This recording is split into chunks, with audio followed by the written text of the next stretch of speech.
You're listening to CreepGeeks Podcast.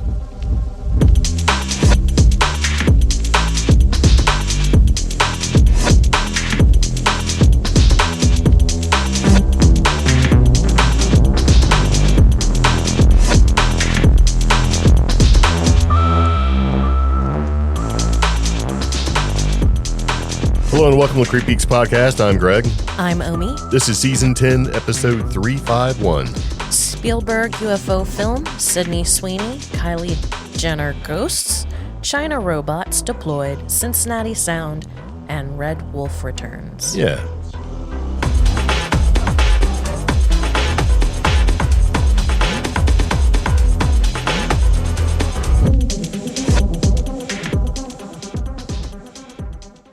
So it begins again. Welcome back to the podcast. Like I said, I'm Greg. I'm Omi. And this is CreepGeeks Podcast. We actually talk about stuff we find to be interesting on the internet. And some of our experiences, if we have them, we like to share. We are a kind and sharing podcast. Okay. Podcast. Yeah. Yeah. Mm-hmm. So anyway, it is what it is, and it's the new year. It is 2026. We bought new equipment. Yes. And it sounds all weird, and so this is our very first test run of using all new equipment. And to me, it sounds terrible, but the only way to really know for sure is to record it, stick it out there, and ask for, hey, did that sound okay? Gosh. And that opens the door for all the stuff. Yeah. Like criticism and all that. And we're tough. We're like well-oiled ducks. It just rolls right off into the trash can. No, but we don't know. We don't know if it sounds weird or not. It's weird. It's a thing. You can call and let us know if it's weird. Yeah. Well, we were using the same stuff for like 5 years, 6 years, 7 years. I don't even know. Yeah. And we got new stuff, and it just doesn't sound, I don't know. Maybe it sounds good. Maybe that's the whole thing. We don't know what the good sounds like. I mean, all I hear is a constant ringing in my ears, so it's kind of like, does that sound good? And you're like, can't you hear that? I'm like, of course I can't hear that. Well, like I heard A buzz? the coyote or the dog outside last night super late at night. And that was from in bed, just like, so I don't know if my hearing's getting better with this ear, nose, throat infection. Maybe. I was sitting in here with headphones in the office. I didn't hear anything. Yeah. So. Well, even lazy over there didn't get up. Well, see, what you did was you heard a crazy noise. Yeah. And you like come flying out and said, I need a flashlight. And then you went right outside like a dumb person. Mm-hmm. And it's like shining a light around like, hey, who's out there? Well, horror movie, you'd be the first one gone. I already thought I knew what it might be, so I wasn't scared. That's how it goes. You hear something like, I think that might be this. Next thing you know, move on to the next victim. Anyways. Yes, that's pretty much how it goes. Coughing on my own spit. Okay. All right. So anyway, you ready? Yeah. We do have a telephone number that you can call. That phone number is going to be 575-208-4025. Yes, you can call and interact with us. You leave a message, do a text message, all that sort of thing. Okay, so anyway, as we move into the podcast, we would like to thank our show sponsor, Barley's Bites. And you go to barleysbites.com because they're dedicated to providing top quality homemade dog treats for every dog to enjoy. It's all natural and good stuff. No harmful chemicals. Ensures your pet receives the best nutrition possible. Because the past 3 or 4 episodes, we've been talking about weird food stuff and food recalls that just happen to show up because I don't think people pay attention to food recalls unless they're on the news. Yeah.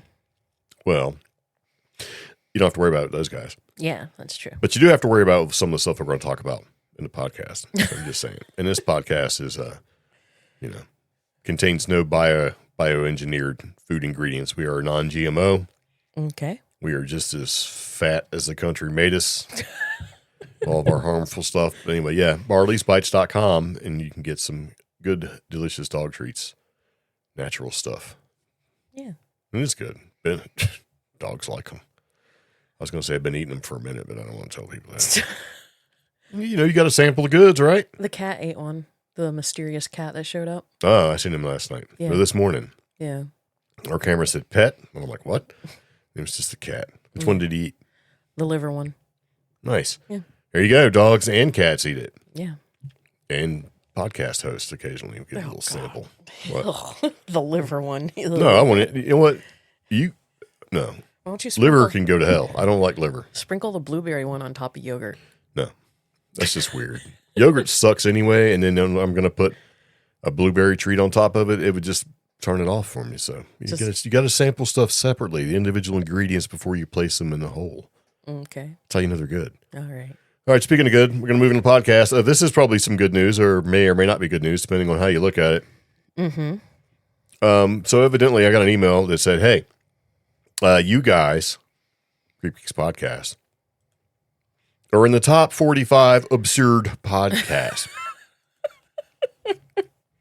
So Okay. So I had to look, and Yeah. we are number 18 out of 45 of the top 45 absurd podcasts.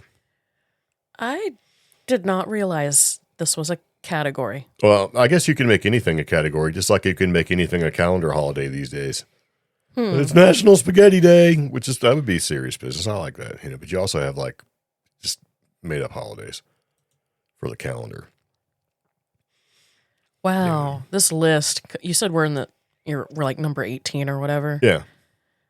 I'm just looking at like the top 11 so far. I'm like, we don't really fit. But then you look at the individual in the top 10, and I'm like, they don't fit with each other. So No, I think it's a made up category. Okay. Get you to come in there and be like, hey, because they were like, hey, if you could put all your information in there, and that way people can contact you and all this stuff. And I'm like, is this just a form filler for the website? But anyway, there you go. Top 45 absurd podcasts. We're number 18. And we're also in the other, top 10 best North Carolina news podcast that you must follow in 2025. That was us. Top 10 North Carolina technology podcast that you must follow in 2025. We're on that list too. So I think you can make anybody into a list. Oh. Now, if that's not the case and this is well earned, then thank you very much. Okay. Yeah. So, Steven Spielberg, Yes. Jaws, I think he did Poltergeist, little movies. I don't know if you've seen them, like Raiders of the Lost Ark, stuff like that, like big blockbuster movies, right? Including that Indiana Jones, and I think it was the Last Crusade, the one with the aliens in it, which is kind of The Crystal Skull one? is that what it is? Yeah, Maybe. it kind of went off the rails a little bit. Yeah. So anyway, he's made some amazing movies, blockbuster, serious business. Right? He also made a little movie called Close Encounters of the Third Kind, which is like one of the greatest freaking alien sci-fi movies ever. Okay. I mean, that movie was a serious blockbuster. Played on TV forever. Everybody, if you haven't seen it, then you're missing out. It's a fantastic movie, right? About aliens and communication from aliens and UFOs and making contact with the Greys and all this stuff, right? Yeah. Well, he's putting out another movie, and it's called Disclosure. Okay. So there's been a trailer released for it, and the reason why we're talking about it is because this is not what I thought it was going to be. I thought this was going to be like a documentary. It is not. Okay. It is kind of a scary movie. So it's this movie's been talked about, but there hasn't been a lot of information to come out about it. Mm-hmm. And so it's centered around UFOs and an extraterrestrial incursion. That means they're coming here, right? Okay. Yeah, are you reading along with me there? Yeah, I'm reading along. So Yeah, it's an uncanny exploration of alien invasion as initially experienced by a meteorologist played by Emily Blunt and a passionate UFO whistleblower, Josh O'Connor, who's trying to share the truth to the world, right? So the official teaser synopsis describes the Spielberg-directed film as if you found out we weren't alone. If someone showed you, proved it to you, would that frighten you? And this summer, the truth belongs to 7 billion people. We are coming close to Disclosure Day. Oh. Yeah. Yeah, I should probably play part of the trailer, but, I don't know how that goes. Yeah. It might be copyright, might be not. Since they keep hitting me in the podcast for copyright for a song that we actually have a license to, it's probably going to happen. Yeah. But so anything that we talk about in the podcast is available in the show notes. So you should look it up, man. Watch it. It's definitely not what I thought it was going to be. I'm actually slightly excited by this. I'm like, wow, that might be something worth watching in a theatrical setting. Yeah. I I'm not playing it with Spielberg. sound right now, so I'm just like, what is going on? So, I don't know. See, that would be the same thing if we played it for the people. Yeah. They wouldn't get to hear it or see it. I will say in this preview, though, there's like homages to other UFO films. Yes. Yeah. And because I just saw like 2. I was like, oh, Close Encounters, Signs. And, and Spielberg is at the point where he can make whatever movie he wants. He's not worried about money and stuff. So this is kind of like, this is, his thing.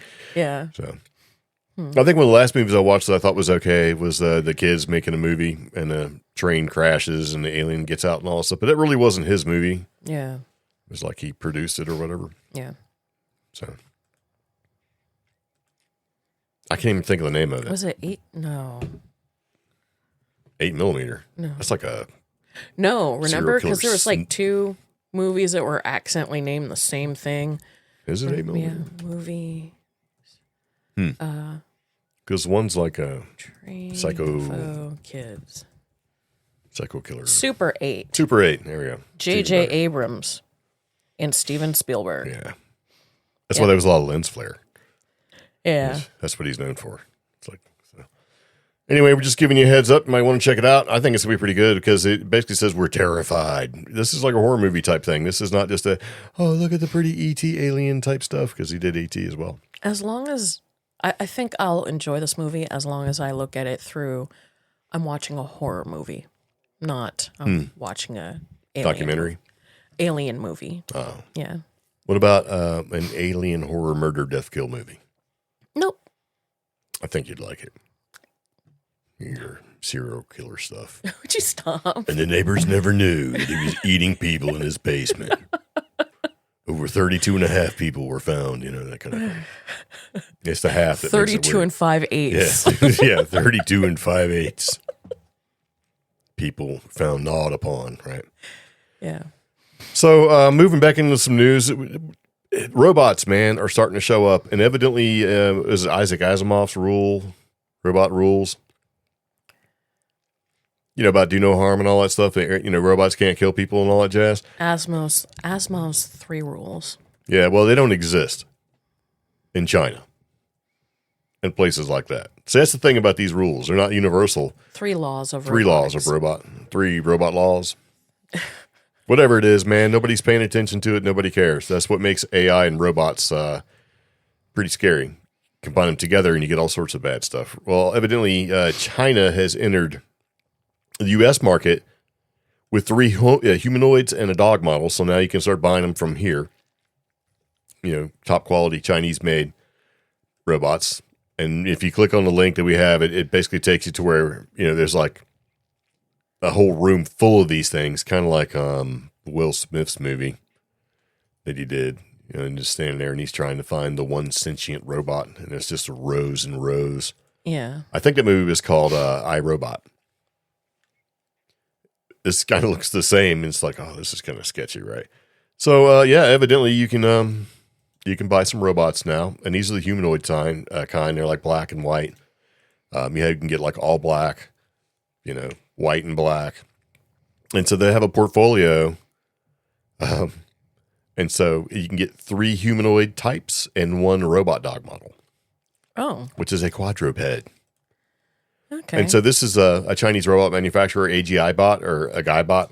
I don't know how you want to say that, but yeah. And they basically did their ready-to-use embodied robots at CES. Oh, gosh. 2026 is when they're going to unveil it. So all these very excited geeks and nerds show up at CES only to be confronted with like an entire militia of robots and a couple dogs. Gosh. So they have a couple different series. These things are about 5.7 feet tall, weigh about 121 pounds or so, and they have 40 degrees of freedom with a 2-hour runtime. I don't know what that means. And that's just the A2. The X2 series is more of a compact size. It's a half-size humanoid robot. Mm-hmm. It's designed to interact naturally with people, walk with human-like movement, and perform complex expressive actions for entertainment, research, and education. Murder, death, kill.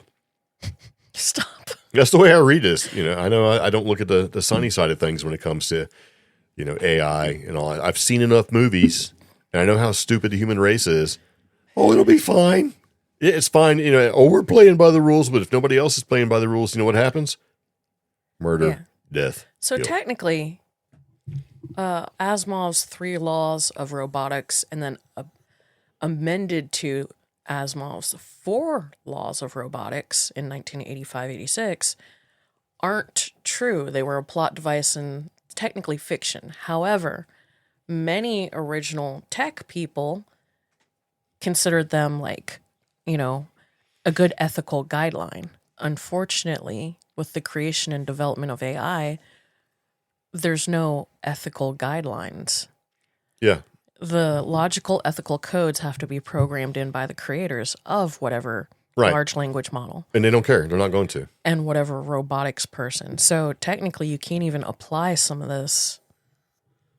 Oh, man. It's just... Well, you could if the other side was willing. Mm-hmm. But they're not. Nobody's willing. Because it's like, we're going to make nice, friendly robots. You have another country over here, it's like, we're going to make murder, death, kill robots. And then what are you going to do? Send your good robots to be slaughtered because they don't know how to fight? Oh, I'm not even worried about the robots from one side versus the robots from the other side. I'm worried about the robots and the technology overriding itself. That's what I'm worried about. Well, that's where AI comes in. Yeah. That's going to be a guaranteed thing. It's going to happen. Mm-hmm. And you're going to have these little friendly robots that are going to turn on you. It's going to happen. And they were making movies about this in the 80s. Remember that movie I showed you with it had Tom Selleck and it had Gene Simmons as a bad guy with his bad hair? Maybe. And these robots would turn it on other people, and there was a series of murders conducted by robots and stuff. Yeah. And they weren't even like humanoid looking robots. They were just like square blocks with wheels on them and stuff that would talk to you, and a little creaky arm would come out. It's going to happen. Or what's even worse is somebody's going to take it over, hack it. It's going to, whatever, man. It's not going to be a good thing. Hopefully, that comet that's out there is going to come get us before all this happens. Probably have that to look forward to in 2026. I don't know. But yeah, you've got different sizes. You've got a full-size model that's about 5'7". You've got a half-size model that's about 4'3", I guess. Mm-hmm. And it weighs about 80 pounds. So you can probably smack it around if you need to, if it ever comes to that. And then you have a G2 series, which is an industrial-grade humanoid that combines interactive intelligence with precise force-controlled manipulations, enabling rapid deployment in industrial settings. I don't know. That thing is about 4.3 feet tall, right? Mm-hmm. Is the X2. The G2 is 5'11", weighs 408 pounds, has 26 degrees of freedom, and provides 4 hours of runtime. Which one do you want to be a soldier robot, Omi? G2. Yeah. How about that guy? Yeah. 408 pounds. So why does he need to weigh 408 pounds? The rest of these things don't weigh that much. That's for the armor and being able to carry murder, death, kill implements. Is it for the armor or is it for that 2 extra hours of runtime? Whatever, man. Okay. I mean, this thing weighs 3 times the weight. I don't know. I can't see a battery weighing that much. But so if you want to get the dog version, the quadruped, right? These things are used for inspection and operation in complex environments. And it weighs between 8 to 20 pounds and can navigate at a speed of 8 miles per hour. That'd be the one you don't strap a gun to, I guess. Have it just run around shooting things. At 8 miles an hour? It's faster than you can run. Because this thing can do it for a great distance. You know what I mean? So, yeah. And so they're bringing all the robots to CES, and so it's going to basically mark a defining moment for the company. And it demonstrates how they're able to build an ecosystem of humanoid robots. Not for a single task or setting, but for the future where embodied intelligence can serve people across industries, environments, and everyday life. Yeah. And these things are scalable, and they're pumping them out. Right? Yeah. And they're looking at the robots are already operational across 8 core commercial sectors. And they are reception, hospitality, logistics, sorting, industrial, intelligent manufacturing, security inspection and patrol, data collection and training, and scientific research and education. So if it's scalable, maybe you can mix and match some of those commercial Sector 8 core, whatever you want to call them. Yeah. And come up with a nice little soldier robot. So the good thing is, I think with these robots, if something ever happened and we had robots out there like that, I think that good old lazy man ingenuity would show up to take most of these out. Okay. Like, how would you stop a robot from coming to get you?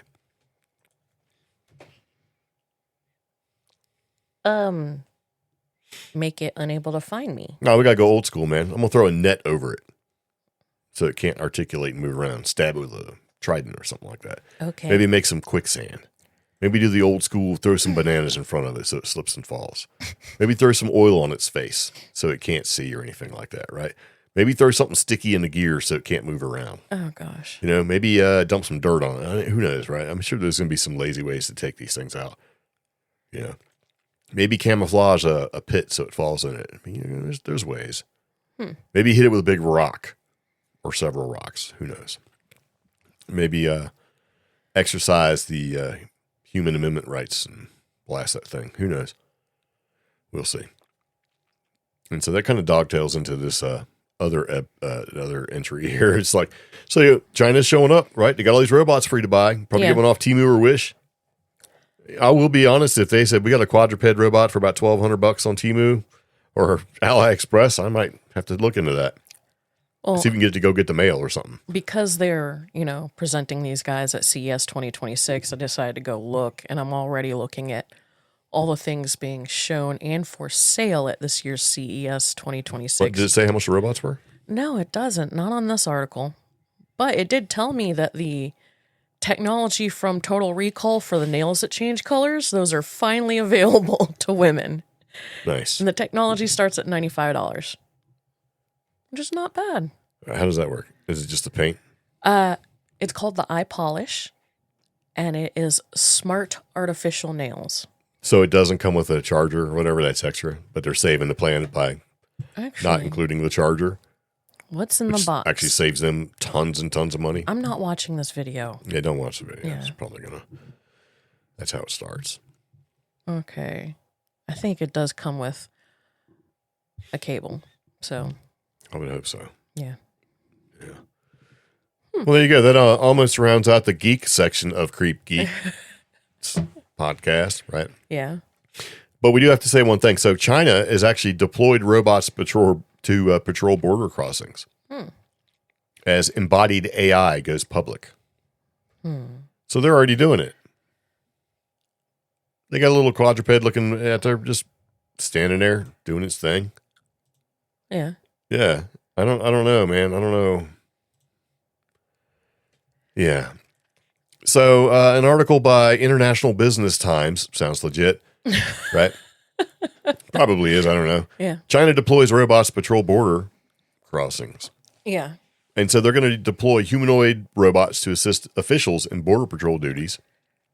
And they've already done it, where they've taken and deployed like the little robo dogs out there to stand watch in some desolate areas to, I don't know, do whatever they got to do for border crossings. And those are the ones that you can strap guns to.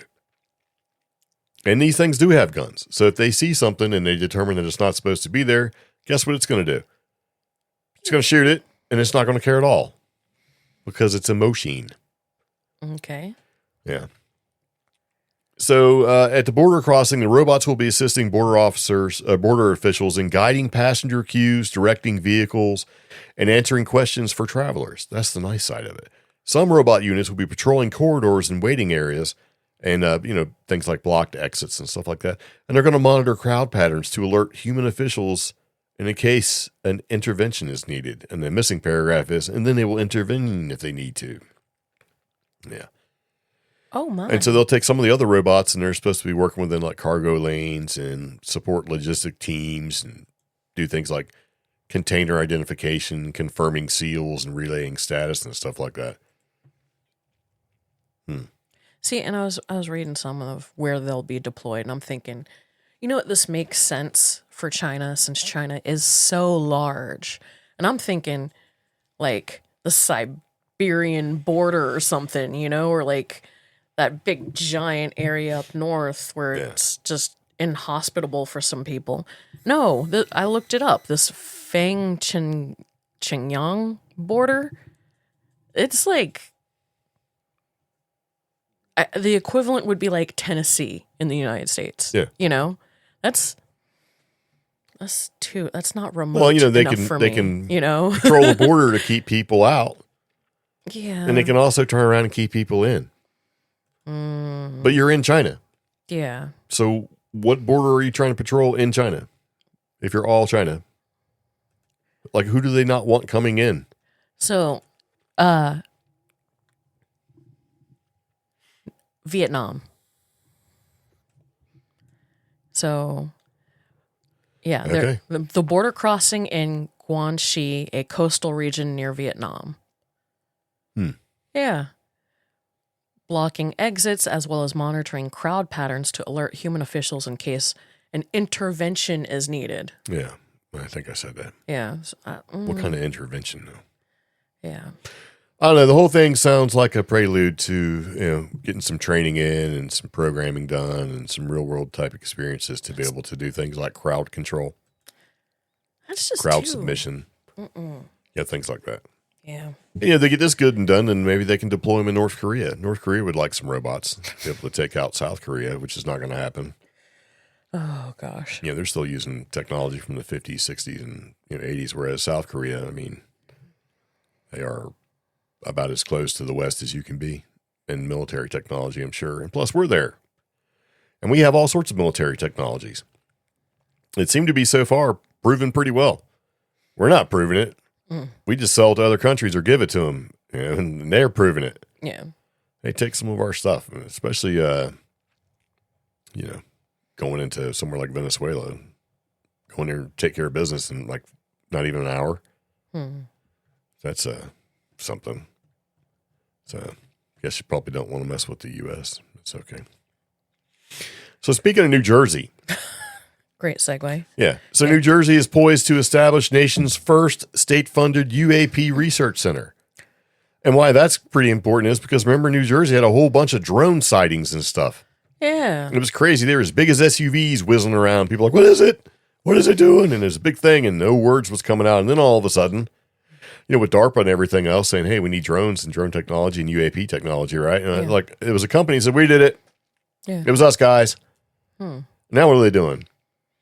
It's like, well, might as well go ahead and establish the nation's first state-funded UAP research center, which means it's probably already there, or they need to expand.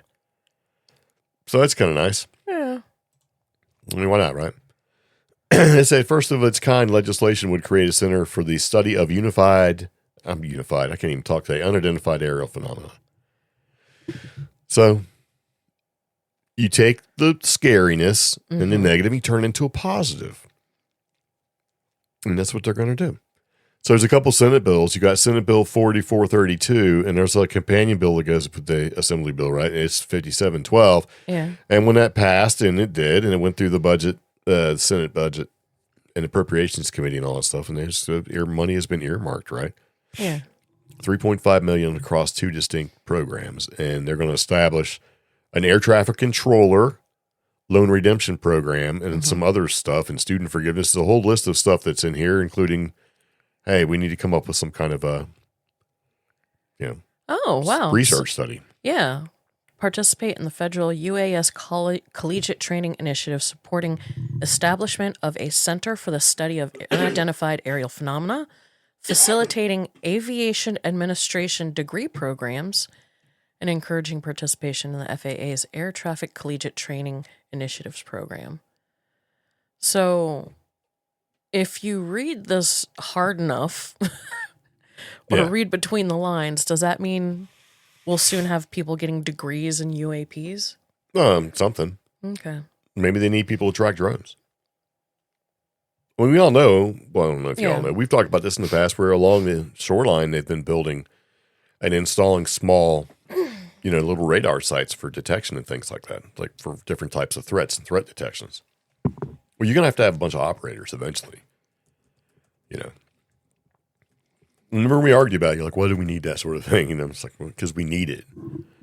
Because we had all the drones flying around all sorts of places, like hassling Navy ships and nuclear sites and all sorts of junk. So, yeah, so the single greatest obstacle to the UAP research progress has been the combination of professional stigma and lack of credible institutional infrastructure for reporting and analysis. In other words, you need people that have some kind of piece of paper behind them saying, look, I am a legitimate person, and this is what I know about drones or unidentified aerial phenomena.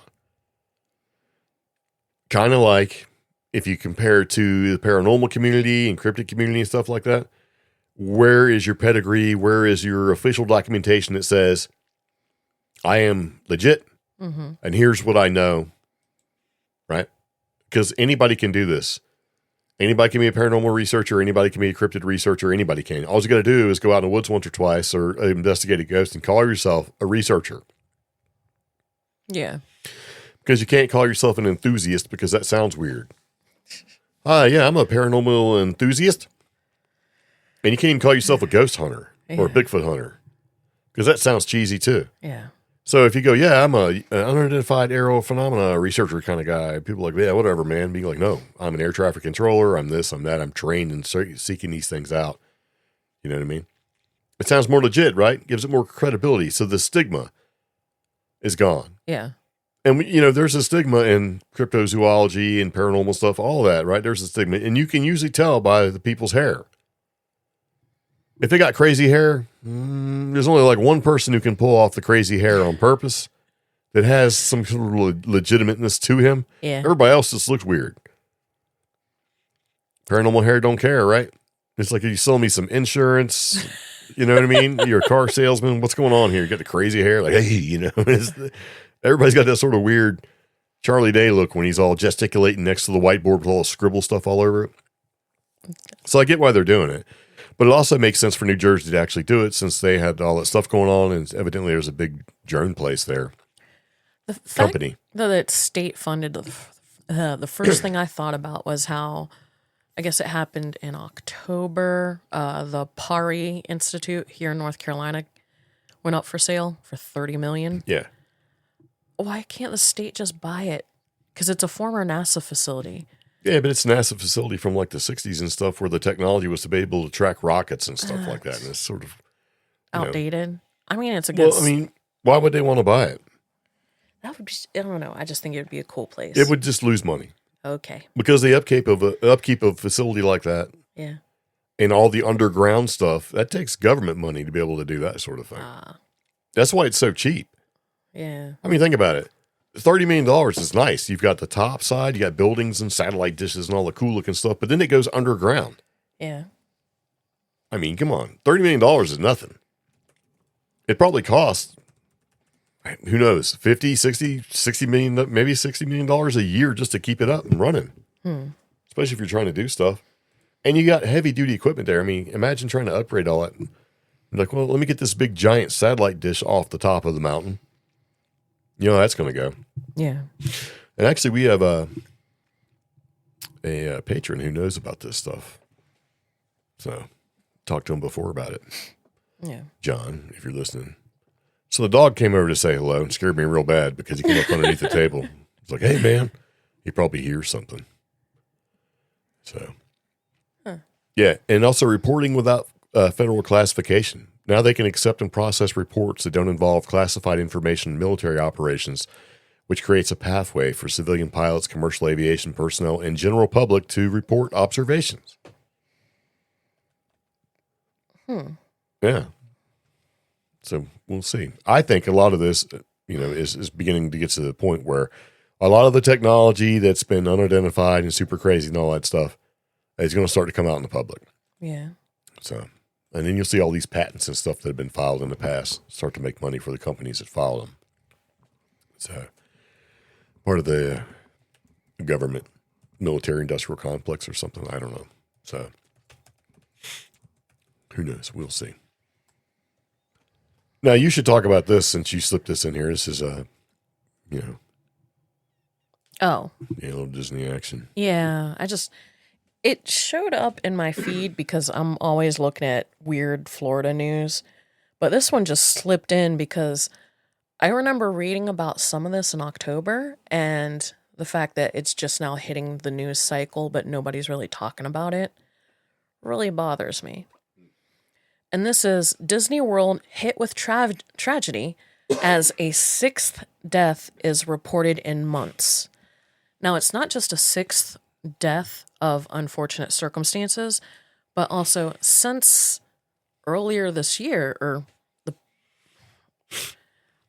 mid 2025, there's also been some weird accidents as well, like rides failing, older parts of Disney World falling apart and causing injuries, stuff like that. Well, if they're cutting money, That's true. Maintenance usually gets overlooked.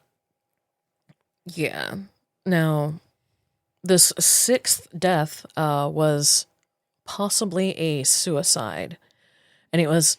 I'm sure that happens more than Yeah. actually being reported with suicides. Well, somebody did the math, right? And they figured out in Disney's, over 50-year operation or whatever, how long it's been running.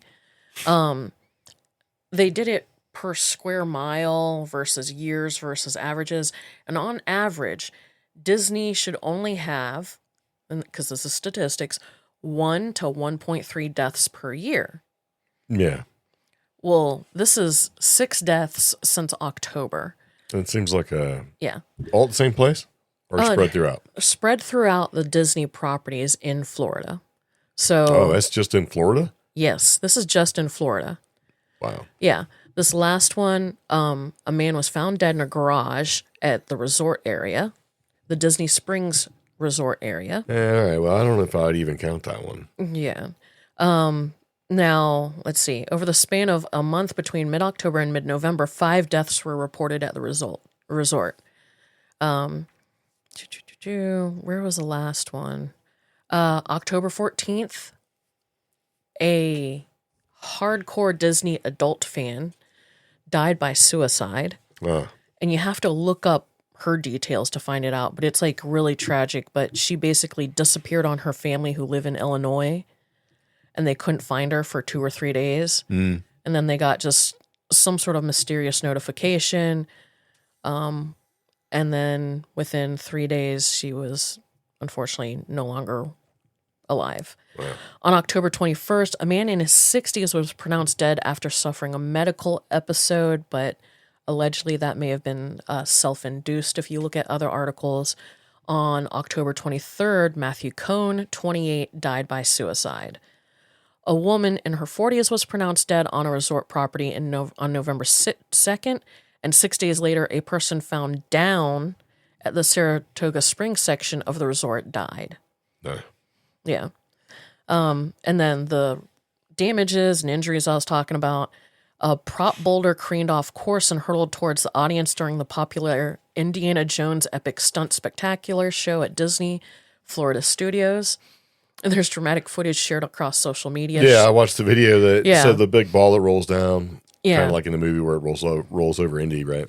Or rolls down. It goes off course. And the guy goes to stop. It looks like a big giant exercise ball, and it's got some weight behind it. And he just throws his hands up, and this thing just clocks him and knocks him clean on his back. Probably bounced his head off the cement. Yeah. And then you get another guy runs up and sort of, once it impacted the dude, it lost a little bit of its momentum. So, but when you watch the video, and it just smashes him flat, and then the ball kind of stops a little bit. It's like, why would you just be completely vertical, throw your hands up in the air and try to stop this thing? You gotta like lean into it, bro. But I don't know if he's okay or not. It looked like he smacked pretty good. Oh, the 31-year-old, she jumped off her hotel balcony. Okay, but see, these deaths, they're not caused directly by Disney. They're not like you got on a roller coaster or went on a ride and due to lack of maintenance or something like that, the bolts came loose and you met your untimely demise. These are people with issues, most of them. Why did all of these occur specifically at Disney? If Because, we go by statistics, well, like I said, if you go by statistics, but you also have to look at like how many people actually go to Disney in a day. that was included in the statistics. And was it a lot? The amount of traffic plus the square footage, plus deaths per area, plus all that was put in, and they came up with that 1 to 1.3 people per year. So the amount of deaths that have occurred is outside the norm. By how much? So we're talking 6 versus 1.3, 5 times. So that's, and the fact that 2 of them are known suicides and 1 or 2 others are being investigated as, that's weird. That's the other part of it. Is there something going on with people, or is there something going on with Disney? It's always people. Okay. People bringing their problems to the happiest place on earth. I don't know. You know, I guess my thought was something different. You know, broken rides. You know, I'm surprised people haven't gone into it. I don't even want to say it. So. Well, see, that's the other thing. Like the guy who had the medical episode, he was found after he had the medical episode, and you were talking about broken rides, staff shortages, stuff like that. That's plausible right there. Like, because for some reason they were walking around and later found him dead or deceased.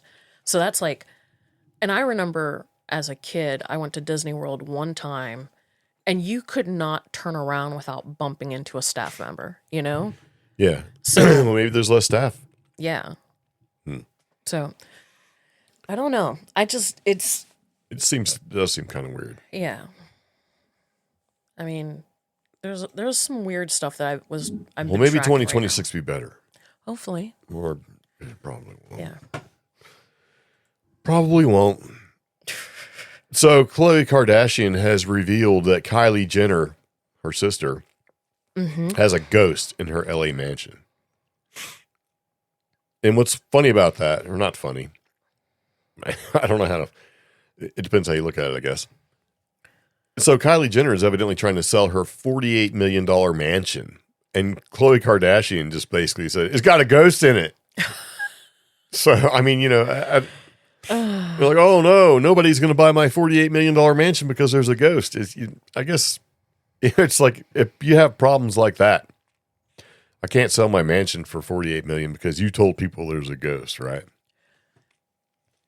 It just seems kind of, I had to put it in there because 2 things. The Kardashians get clicks, right? And, you know, I'm not a Kardashian fan. I don't watch any of the shows or stuff, but I thought it was kind of funny. You know, her sister basically says, you know, hey. And so you think, oh, I'm going to click on this and see, is the reason why Kylie Jenner's selling her mansion because it has a ghost in it? Or does she just need money? So it's kind of like, in a surprising revelation, Khloe Kardashian recently outed a paranormal experience at her sister Kylie Jenner's opulent Los Angeles mansion. So according to this, the house is currently listed for astounding $48 million. Is believed by Khloe, Kylie, Chris, and Scott Disick to house a ghost. So you got the whole family saying, basically there's a ghost. And if you read the article, it's just a bunch of pictures of Kylie Jenner. Yeah. But it does say, during a recent episode of her podcast, Khloe in Wonderland, which is, I guess, Khloe Kardashian's podcast, shared the unusual tidbit, right? Adding a thrilling twist to the property's allure. So it's a 15,350 square foot house, 7 bedrooms, 14 bathrooms, home theater, gym, and all the other good stuff. Why does it have 14 bathrooms, but only 7 bedrooms? Well, because it's 15,350 square feet. So I'm sure it has to be in the hallways. I mean, there's got to be bathrooms. Okay. It's like a mansion, man. Can you imagine if you lived at one end of the building, but your kitchen was at the other end of the building and you got a piece and you got to run across 15,350 square feet to use a bathroom? That's a lot of English everywhere. castles. So, I mean. Well, I mean, yeah, but a lot of English castles weren't really made with real bathrooms. That's true. We just basically poop out the portcullis there and just drop, so. I was trying to look up. Yeah, but it doesn't. The quote is, Kylie has a ghost in her house. Yeah. And we're filming with that ghost. And he didn't really want to be seen, though. I'm like, okay. So I was trying to see, exactly what was it? Like, what's the incident? Why did they say that? So Chloe also recounted a peculiar incident at her home involving a heavy shearling coat that allegedly began to spin uncontrollably while hanging in her closet. So this prompted her to greet it as if she was addressing a ghostly presence directly. So, whatever. Yeah, I feel like I'm always having some paranormal experience, and suggesting that supernatural occurrences may be commonplace in the Kardashian household. So I had to look up something that I thought was a law, but apparently it's just me watching too much American Horror Story. or you have to disclose it. Yeah, apparently in California, sellers are legally obligated to disclose deaths that occurred on the property within the last 3 years. And in good faith, they should disclose up to 5 years. Yeah. But it's not a law that you have to report paranormal activity. Right. Yeah, it's just deaths. I think, see, if Kylie was selling her house 5-6 years ago, Yeah. I think that would be a huge boon and people would buy it. Yeah. But now the paranormal stuff is, kind of become so commonplace that I don't think that's going to do anything but make the property value go down. True. Because people because there's a lot of people out there who do not care. They have I don't care about paranormal. I don't want to be a part of it. That kind of thing. And so there's a now lot of- people and maybe they don't want the risk. Yeah. And there's a lot of people in Virginia who don't want, why did I say that? They don't want paranormal activity associated with a place. Because when I lived in Virginia and talked to people, There's a stigma to it. yeah, they were like, I don't want no haunted house in Suffolk. No way. Yeah, exactly. So, and I'm pretty sure a few people we know in New Mexico would feel the same. I mean. Well, okay, so paranormal stuff became more commonplace and cool with, all the shows and stuff. So but there's an older generation that's we don't talk about, I don't know. It's not as. Yeah. And plus, it doesn't help when every article you see or every ad you see or news clip or whatever you get, you just got a crazy person going, I seen it. That kind of thing. So the credibility isn't there. Yeah. Because you're not going to have, I don't know. It's kind of like if you were in a position, maybe you're a doctor or a lawyer or something like that, you're probably not going to be one to get out there on the news necessarily. Yeah. So the average person's not going to. I can see it if you're a researcher, that sort of thing, where you're like, I don't care. I'm going to put the truth out there as I know it. But the average bear is like, I don't want to be known for being that person who's seen something weird. Yeah. Because it immediately calls the person's credibility. And, if a stranger walked up and said, man, I've been seeing ghosts and UFOs forever. We're excited by that. Yeah, tell me more. Other people are like, you are a nut job. You know what I mean? So we'll see. Maybe her house will sell for whatever it is. It's like $48 million. Maybe she'll get some more money because of that. Or, she could just as easily say when this 15,350 square foot house doesn't sell in a year or two, it's because Chloe said that there's a ghost and nobody wants to spend that $48 million or whatever. And it's the psychic's fault that one of them didn't become a lawyer. Oh, that was Kim. Yeah. I got low brain activity, Yeah. And I didn't pass the bar exam because the psychic said that I could. So they're, the bad guy here, right?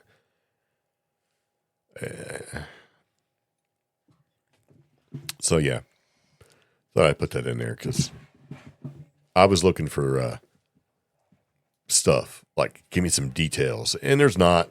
It's just kind of a. It's a spinning coat. Yeah, it's a spinning coat in a closet. Oh my god! And I don't even think that was at Kylie Jenner's house. That was Chloe talking about how she thinks the supernatural is just following her around. Yeah. Like, do you? Okay, maybe. So, with that being said, Sydney Sweeney admits that she befriended a ghost as a child.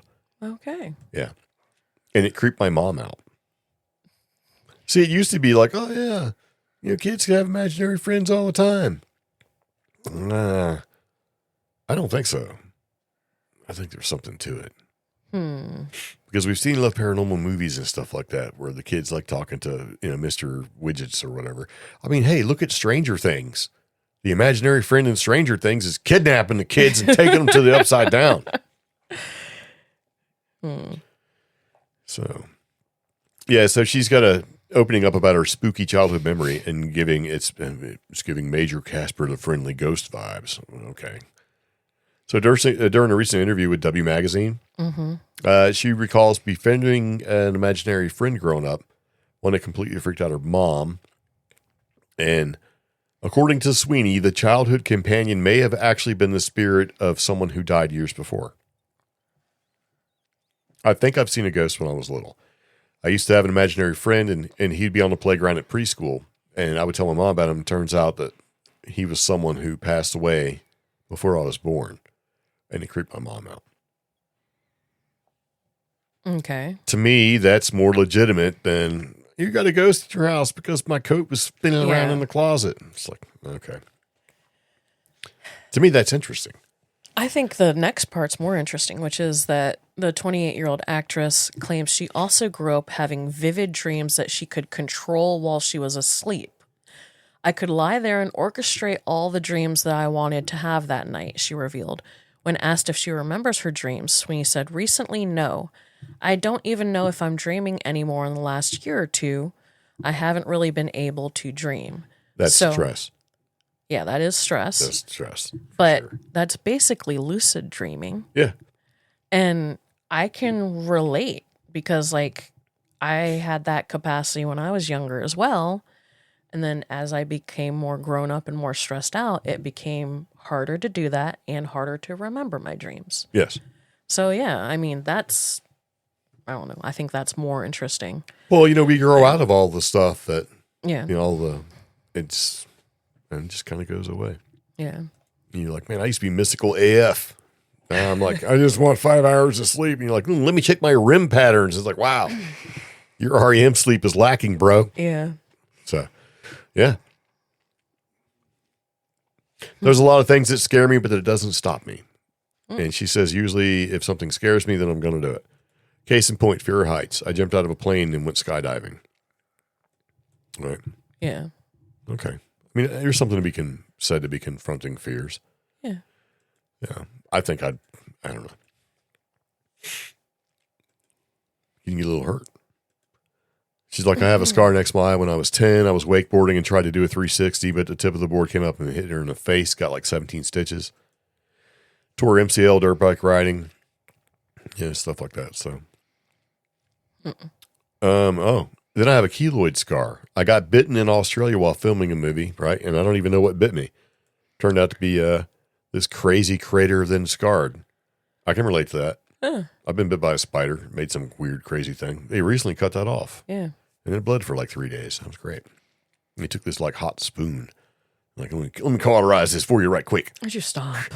Well, I mean, case in point, we went to the other place where I had something, possibly melanoma cut off me, and they just put this little drop of stuff on there, and it's like, wait a minute. You can put a little drop on this, and it stops the bleeding and all that stuff and doesn't leave a mess or a scar. Yeah. But you take a hot soldering iron spoon and burn a big, it's like, man, there was definitely a difference because one hurt for like a month, and the other one, next day I was fine. Huh. I wonder what that magic juice was that dude put on there. You gonna look up magic juice? No. Oh, that'd be funny. Difference in treatments, I guess. Yeah, I think a lot of experiences that kids have with being imaginary friends and stuff, they're not imaginary. I think that they could just see it. They can tap into it. So, or they're more open to it, more sensitive to it. They haven't had the ways of the world beat the mysticism out of them. You can see it. She's like, she's got to be stressed with all the stuff that, she's a Hollywood starlet. And then she made an ad and everybody's like, oh my God, all that stuff. Yeah. So there you go. You kind of have a point counterpoint. One side says, my coach wiggling around and, my $48 million mansion is haunted. And this one's talking about an experience that they, allegedly had when they were younger. Just a youngster. So speaking of allegedly, McDonald's has no rib meat in the McRib. Was so excited to see this. Now, I didn't want to see it because once a year I make my pilgrimage for the McRib. Yes. As a lot of people do. I even have friends like Dave who sends me an email, McRib's back. I'm like, yes, I'm going to go get one. This year, me and my brother, because I said, hey, man, the McRib's back. He's like, let's go get one. We were out doing stuff anyway, right? So we stopped by McDonald's to get a McRib, and it did not taste right. Yeah. It did not taste right. It tasted different. The texture was different. And I'm like, this is fake meat, man. This is the weird meat that everybody's been talking about. And this is before people came out and said, the chicken's not really chicken, man. It had a different mouthfeel, the whole thing. And we've had COVID a couple different times, like different variants or whatever. But I've had McRibs in those time periods, and they didn't hit me like this thing did. Yeah. This was like, ugh. And at that point, I'm like, oh, it was off. The entire thing was off. And it wasn't, full disclosure, went back and got another one at a later date to see if maybe it was just a one-off situation, right? Yeah. No, same thing. There's something different about it. Yeah. Maybe it's because it ain't got no meat in it. Well, McDonald's says a federal class action lawsuit claiming it misled millions by marketing the McRib as real pork rib distorts the facts.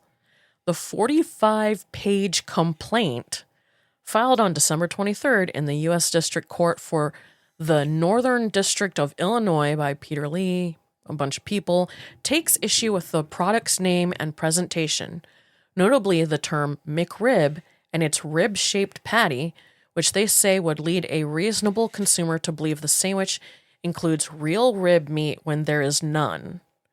According to the complaint, the McRib is actually made from restructured pork, which combines cuts such as shoulder, heart, tripe, and scalded stomach, none of which qualify as rib meat. See, now that's gross. Oh, so you yuck. take the good, you take the bad, you put them all together, and there you have the McRib. Listen, most people know that.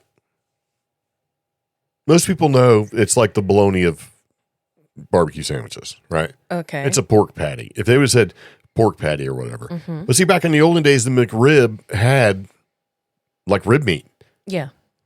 No longer. And maybe that's part of it. Since they're using garbage meat and calling it the McRib, people are angry about it. Because why haven't they been sued many years ago? Scalded stomach. That's a nice way of saying chitlins. Ugh. So Introduced nationwide in 1982, the I was McRib 12, man. I remember it. I was like, this is delicious. has grown into one of McDonald's most recognizable limited time items, popping on and off menus in the U.S. and overseas. Its limited availability has only added to the hype, which devoted fans closely track when and where it returns. Yes. Yeah. Oh, cool. This page crashed. That's because the McDonald's cops are listening. I mean, they're huge, right? Yeah. McDonald's as a whole, I mean, it's all a Oh, McDonald's had several spokespeople basically defend this thing. A McDonald's spokesperson said, the McRib uses 100% boneless pork with barbecue sauce, onions, and pickles, and that no hearts, tripe, or scalded stomach are included. Oh. Yeah, but if it's the pork. Okay, so 2014 Mythbusters Grant Imahara went and took a tour of the processing facility so they can debunk the rumors, right? Showing that the patty is made from ground pork, water, salt, dextrose, and preservatives, not plastic or organ meats. Do they grind the pork themselves, or does it come in? See, I don't know. Well, I mean, there you go. It was wrong. It was off when I ate it to the point where I don't know, man. I'm thinking I might have to skip it. Even the sauce tasted slightly different. Everything was off. Oh, wow. So this suit is supposed to represent consumers nationwide who have been affected by this false advertising. I need to be a part of this. I can look it up because that's how I get that. Got this hey, you know what? If you want to... Yeah. Because I have been eating McRib every year since it came out, sometimes 2 or 3 times, but this year was different. Yeah. And you know what's funny is that we've recently had a spate of news articles where people are like, something's wrong, chicken's wrong, everything's off, Chick-fil-A doesn't taste right, everything doesn't taste right. And we talked about food products not being right in like the past 3 or 4 episodes, podcast. I had one of my morning comfort foods, which is not good for me and I'm not supposed to be having anyways, and that was the basic sausage McMuffin because it's just cheese and sausage on the Oh, McMuffin. yeah. The sausage right? changed years ago. It's never been the same. I figured it out. If it comes immediately out of the microwave and into my hand, it's okay. And I have exactly 3 minutes to eat it. If I drive all the way to the office or pull over and eat it, it has already changed in taste and texture. It does. I can't. Okay, so if you take Hardee's or Carl's Jr. and you compare their sausage to McDonald's, it's night and day. Yeah. So, I mean, yeah. It's going to be interesting to see what comes up. And it may be that they're telling the truth. It's just a ground pork product that they make and shape and all that stuff, right? Yeah. And it may be that over time, instead of accepting the grade A quality, best quality pork meat you can get, they've sort of like, well, this is a little cheaper. You know, instead of getting like the 97, you know, whatever it is, like 90-20 ground beef, now you're down to getting that 70-30. You mean like the Taco Bell claims about their meat? Yeah. Which is like dehydrated or whatever. Yeah, but I do McDonald's has always had rumors like, that's made out of horse meat, man. Yeah. And I kind of think that's important. That if you want to get a real hamburger, you got to get the quarter pounder. Anything else is horse meat. You know, you hear about that kind of stuff. Yeah. It even goes back to when I was a kid in the 70s where they had not Taco Bell, they had Jack in the Box in our area. And then all of a sudden, Jack in the Box just pulled up and just disappeared. Yeah. Completely. In Virginia, where we are, a lot of people think Virginia's out in the middle of nowhere. It's like in the sticks. It's not. You know, Hampton Roads, we got the largest Navy base in the world. We got, 13 bridges and tunnels. It's a pretty concentrated area, right? And resort area on top of that. And so there's be no reason for them just to pull out and leave. Right? Yeah. Allegedly, the rumor was they had a salmonella outbreak and people left. And then there was another rumor that Jack in the Box was using people. Right? Okay. Yeah. A specific group of ethnicities in their meat. Oh. Yeah. Okay. Which, I mean, if you ever seen Soylent Green or whatever, right? Yeah. But it was like, and that's why they're gone. And there's nobody there, Jack in the Box, to go, hey, that's not true. Now, I think they've sort of, dwindled or trickled back in. Yeah. But, yeah, at the time, they were just gone. And this was during the fast food wars, which was serious business when I was a kid. Okay. Yeah, McDonald's fighting Burger King and Taco Bell. They were all fighting each other. You had, fish and chips fast food places that popped up, hey, we'll show you. And they didn't last very long, Yeah. And then you had then a little bit slightly later on, you had the pizza wars. It was a thing. And they all would take and sell you these collector's glasses when movies came out. And they all had lead all over them. Right? Because that's what held the paint on the glass. You can get all the Star Wars cups and all that stuff. Yeah.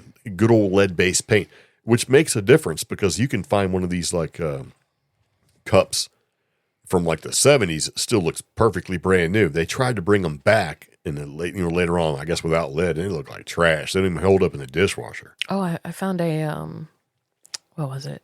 Tom and Jerry and a Gummy Bears the cartoon jelly jar glasses Nice. at one of the little thrift shops out in Old Fort. You got to taste it and see if it tastes like lead. That's what one of my coworkers said. Yeah, give it a little taste. But they're sitting up on my office shelf, and I'm like, But I don't know. I kind of feel like these fast food restaurants, especially with, you're always talking about shrinkflation, and we are always talking about quality of food. I think they need to be held accountable, considering if this is just dirt meat. It is. But the McRib data from the McRib locator website indicates the McRib costs more than many of the core menu items. Of course. Averaging $5.63 in December 2024 and reaching as high as $7.89 at some locations in 2024. Yeah, but part of it is that and now, everybody knew it was going to cost more, Yeah. but it's kind of like a premium product, so you didn't mind paying for it. But it's not a premium product. Not anymore. I think the best thing you can actually get from McDonald's right now is the Filet-O-Fish. Because it has to meet it. They made it for Good Friday. True. Right? Where you can't eat meat, but you can eat fish, right? Yeah. And I think that has to adhere to some kind of standard because fish is tricky. If you use cheap fish, it's going to taste like cheap fish. Yep. So if you get a McFish, I don't know what it's called, McFilet-O-Fish? Filet-O-Fish. Yeah, McFish. And you tell them, hey, light tartar sauce or whatever that sauce is on it, it tastes pretty good. And I will say that if you compare Burger King's McFish to McDonald's McFish, Burger King is better. So every once in a while, you got to let me try one of these McFishes. Filet-O-Fish, not Mick. It'll always be McFish to me. Okay. You can say, hey. McDonald's Filet-O-Fish, the fish sandwich with cheese. So, wild-caught Alaskan pollock on melty American cheese and topped with creamy McDonald's tartar sauce. It's not bad. It's just basically a fish stick, a trapezoidal fish, like a 3x5, right? It's just stuck on there because none of that's it doesn't come fish shape. That's all like put together pieces. Cod, get you a little cod, a little haddock, little whatever that was. Mm-hmm. What'd you say it was? Pollock? Yep. Francis, who is that famous painter? Like made art and looked all weird and peed on it. Jackson Pollock. God. All right, so moving on. You know what? We may have to get us some McFish. No. Look, you don't have to eat it. I want Taco Bell. The only reason why you want Taco Bell is because one finally opened up 12 miles away from us. And it's new, so, chances are it'll be made correctly for a minute. Because, people, they have their training, right? When you get your training, you follow your training for a while. Eventually, if training doesn't get reinforced, reintroduced, right? Renewed, if you will, then training falls off, and you know what you have? A lack of quality, and then your product isn't what you think it is. Taco Bell all kind of tastes the same anyway, but yeah. I like when you get the new people who don't know any better or don't care, and you get a taco that weighs like 5 pounds, because they just said, oh, you want all the meat? We're going to put all the meat. They don't go, oh, I'm only supposed to have a little sliver of that dehydrated horse meat in the Taco Bell. And just a sliver of beans or whatever. It's just like a slop of beans, a slop of meat, and you get this heavy-duty burrito, and you're like, or taco burrito, whatever, right? Yeah. You go, this was amazing. So, or on the other side of that, somebody probably was working, and they're like, I'm going to make me a burrito for lunch. And they set it aside, and one of their coworkers is like, we're short burritos, and gave away that custom made, I don't know. Okay. Yeah, so strange sounds have been heard in Cincinnati, and it's fueling paranormal theories. Cincinnati sound. The best thing that I know about Cincinnati was WKRP used to be in Cincinnati. It was a little radio station. You could listen to Dr. Johnny Fever as he played stuff. You had Venus Flytrap, who was from Norfolk, Virginia, and you had Jan Smithers, who was Bailey, and you had Lonnie Anderson. And it was a great show. It only lasted like 2 seasons, though. Yeah. So Les Nessman did the news. It's a shame. What they should have did was taken all those people and made them do a radio show. Okay. I would listen to it. It's great. So the reason I put this in was because I miss the sky sounds phenomenon of 2018 to 2020. And we didn't get the chance to experience the Taos hum. So I'm always like, I want to experience sky sounds. Maybe if you get lucky, you can experience the U.S. government tinnitus ring. But all the time, 24/7. How I stumbled upon this, you should appreciate, because Greg was showing me TikToks of people living in high-rise buildings in New York, and these skyscraper buildings, one in particular, is making these horrible, terrifying sounds. The groaning noises. Yeah, the groaning. Creaking and groaning when it sways back and forth in the high wind. Yeah. So, I tried to do research on that, and this article, video, Strange Sounds in Cincinnati Fuels Paranormal Theories, was actually buried in those search results. Yeah. And when I listened to the original interview, I was like, wait a second. You had to kind of turn it up to hear what people were describing. Because when you just play it, you're just like, okay, that just sounds like, no offense, it sounds like the shipyard in Norfolk, Virginia or Portsmouth, Virginia. Yeah. A little bit. So. Especially if you have rails. That's a thing. Like iron rails, like the train rails, they can resonate, make crazy sounding noises. Yeah. And when that happens in a spot in Old Fort, North Carolina, because you have the Old Fort, what do they call it? The rings. Yeah. because it's shaped like a bowl and there's multiple passes that the trains have to use to build up or decrease speed. Yeah. This, though, I mean, I don't think Cincinnati has a spot like that. They do have a rail yard. Well, yeah, they have a big rail yard. But people are claiming it's not really coming from the rail yard. So a spokesperson from the train company couldn't confirm the source of the noise, leaving residents to wonder if it's merely mechanical or something far stranger echoing in the night. Now, when I tried to look up different people talking about the sounds, I could not figure out if people were just rehashing the old 2018 sky sounds or if they were genuine. But the link to this is in the show notes. I invite you guys to watch the video and tell me what you think. Unnerving tone. Yeah. Siren-like wail. Yeah. And it's interesting. It kind of stresses me out because I don't know what it is. Yeah, because for the past 2 years out where we live, out in the middle of nowhere in the mountains, in the wintertime is when we've noticed it, we hear a train horn. Yeah. There's not an active rail line near us. No, it's 12 miles away, roughly. Yeah. Over 12 miles away in either direction, Yeah. So, and the direction it comes from is actually, it's even further because that was significantly damaged by Helene. Yeah. And I just wonder if it's because of the dry weather happening in Ohio and the dry weather happening here where we live in North Carolina, if somehow sound is traveling farther when it's dry. I thought sound travels farther when it's wet. It does travel faster through liquid versus dry open air. Okay. It's kind of one of those things. All right. If you and it doesn't take it takes energy, but it takes less amount of energy to travel further. And actually will travel faster. Okay. Underwater. It's weird, but because you have things like attenuation loss that occur and heat absorption and things like that. So when it's wet, same thing with Wi-Fi. People, Wi-Fi and cell phone service does slightly better when you have a lot of humidity in the air than it does versus dry. Okay. So, like, there'll be some days where it'll be rainy and we'll get like 1 bar of cell phone service where we are. You can't do anything with it, but it shows up. Yeah. So, but then I also wondered, is it just because these are younger people living in this area, Cincinnati, Ohio, and they haven't been there every winter, just like I haven't been here every winter in this part of North Carolina. So when the leaves fall and sound can travel farther, I'm noticing that train whistle. Is that what's going on? I don't know. No. So, you know what? If these are local residents, they're used to all the weird stuff that would be weird to you, right? So to them, it's commonplace for them to actually single out something as saying, this is weird, means that it actually is weird. Yeah.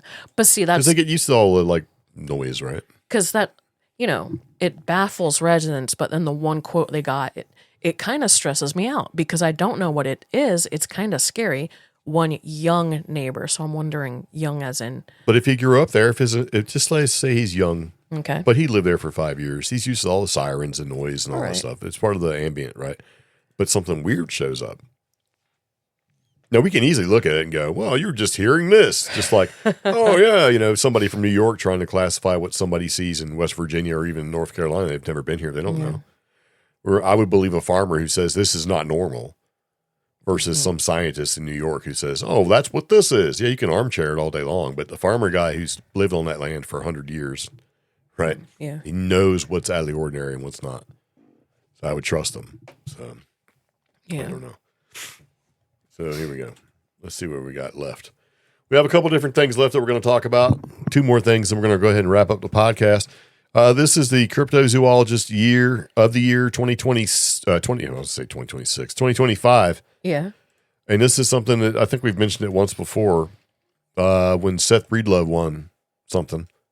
I don't remember what it was exactly that he got. And this is just basically something that, it comes from Lauren Coleman, who is the director of the International Cryptozoology Museum. Lauren's got some credibility to him. Just like Dr. Jeffrey Meldrum did, who was a great guy. He passed away. He's fun to talk to. Anyway. So he's looking at the red wolf and the researchers, right, Mm-hmm. who have found out what happened to the red wolf. So the red wolf became sort of a cryptid thing because it's in cryptozoology is the study of hidden animals.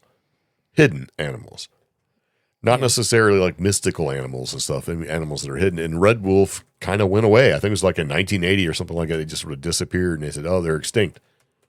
Well, evidently, because these two researchers, they've been able to kind of look at it and figure out that the red wolf hasn't really gone away, and they found DNA and stuff. Good. Yeah. Yeah. And so I think it was Kristen Brzezinski was one who basically came up with a quote that said, we need resilient wildlife to maintain species on the landscape. We may not be successful, but we're going to try. And so I'm trying to figure out where it went. I had their names written down. Evidently, I don't have them anymore. But this is one of the reasons why I stuck this in here. Yeah. Reintroductions have occurred in North Carolina. Yeah. So when you compare the animal, right, Mm-hmm. a nearly pure red wolf versus a coyote, there's not a whole lot of difference. The pure looking red wolf is bigger and taller, but the coyote is around the same size. So these red wolf are not like these big giant wolf that you see on TV. They're kind of like tall looking coyotes, or a tall dog in some cases, right? Mm-hmm. And I know we've seen these. Yeah. So we think we hear coyote and see coyote, but I don't necessarily think so, man. I know one or two occasions like that is a kind of a big coyote. And I've said that, especially with some of the stuff on our trail camera. Well, yeah. And I've just been, that is a big coyote. Yeah. Now, granted, this area, talking to neighbors and other people, it is known that people have let their German Shepherds and their Husky mixed breeds intermingle with coyotes. But these are some unusual, and since it's, our trail cameras and it's night vision, we can't really see the colors on them. So, I don't know. So it's Bridget Van Holt and Kristen Brzezinski. Okay. And they both have PhDs, so they're legit. You know what I mean? Yeah. I guess if you look at the pedigree involved with that sort of thing. And so they're, I guess they're Michigan Tech conservation geneticists. And one of them's a Princeton how do you say it? Ecologist? Ecologist, there you go. Anyway, they got together and they've been doing the research, and they basically found the hidden red wolf alleles in the DNA. So they've been able to find the ghost red wolves. Like, where did red wolves go? They call them the ghost red wolves. So they're in there, and they were hiding in plain sight. Yeah.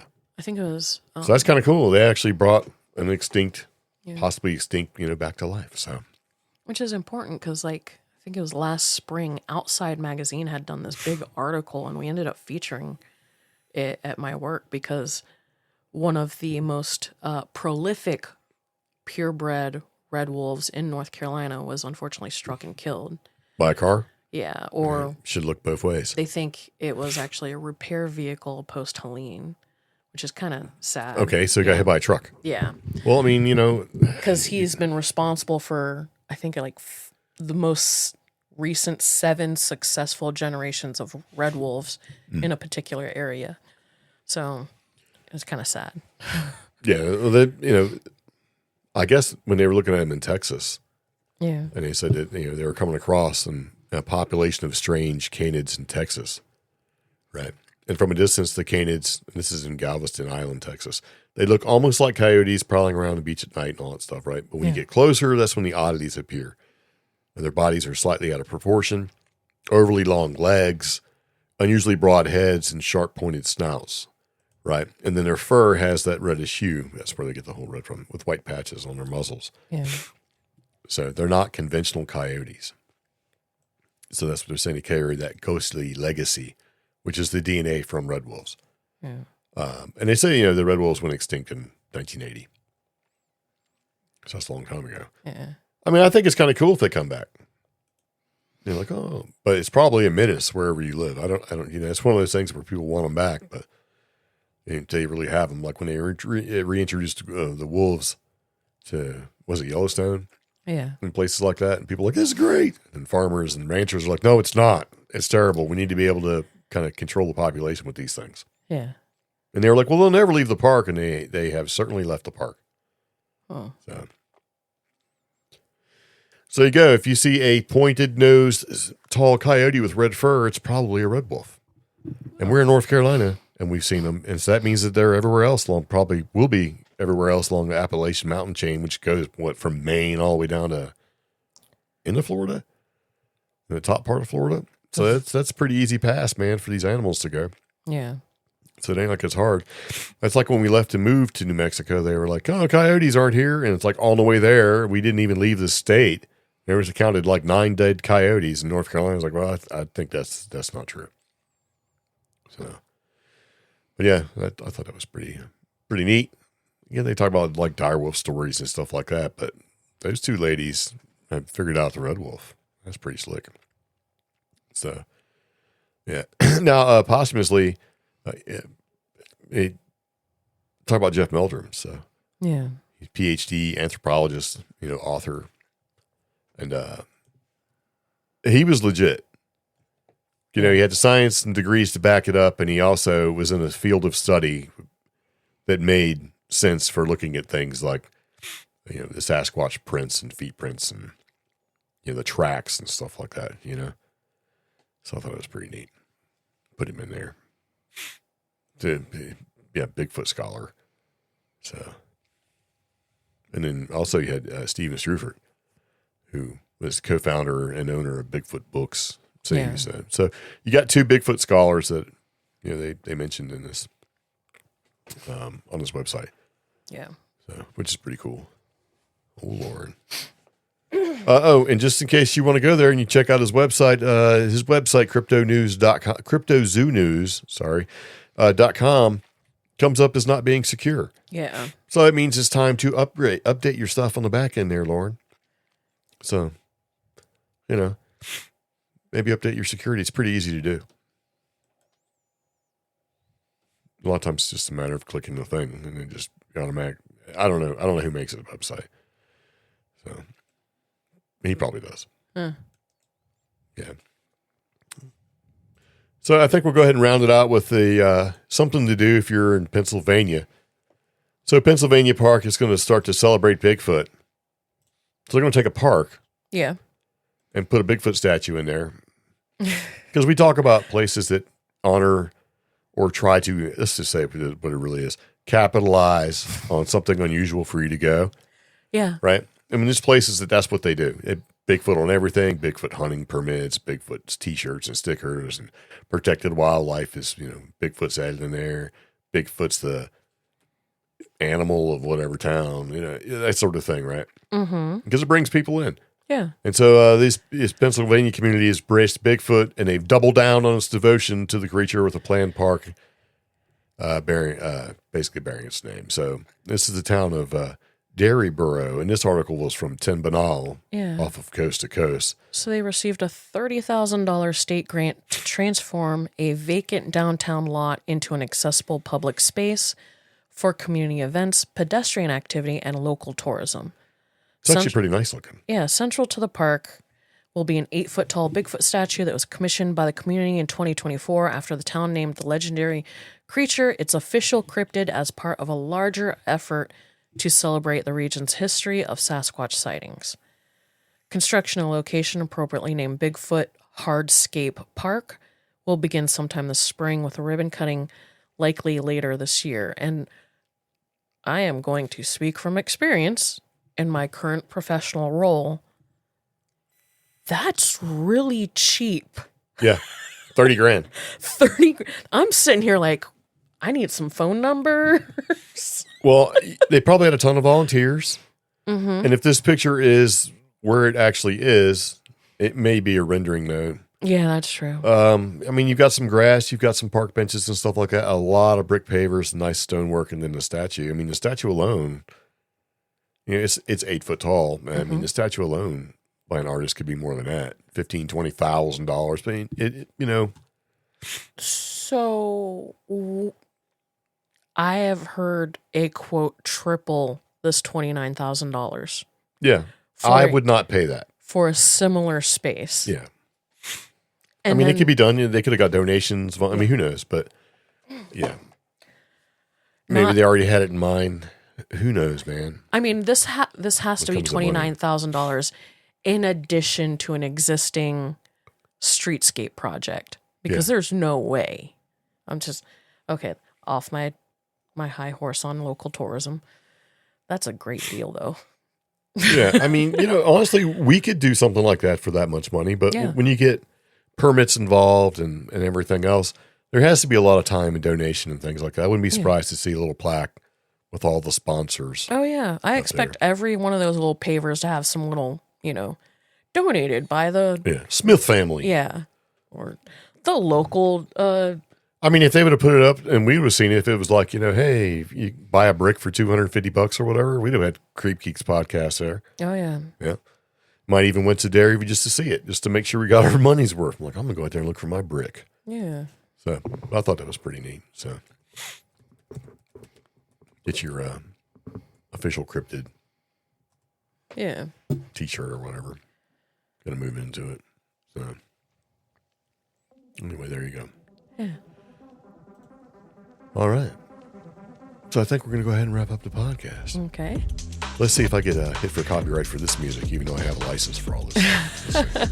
Happens all the time. So it's been a CreepGeeks Podcast, episode 351. And I don't know if I said this or not. This is season 10, 351. I think I said season 9 because I'm a moron. But anyway, this was Spielberg UFO film, Sydney Sweeney, Kylie Jenner Ghosts, China Robots Deployed, Cincinnati Sound, and Red Wolf Returns.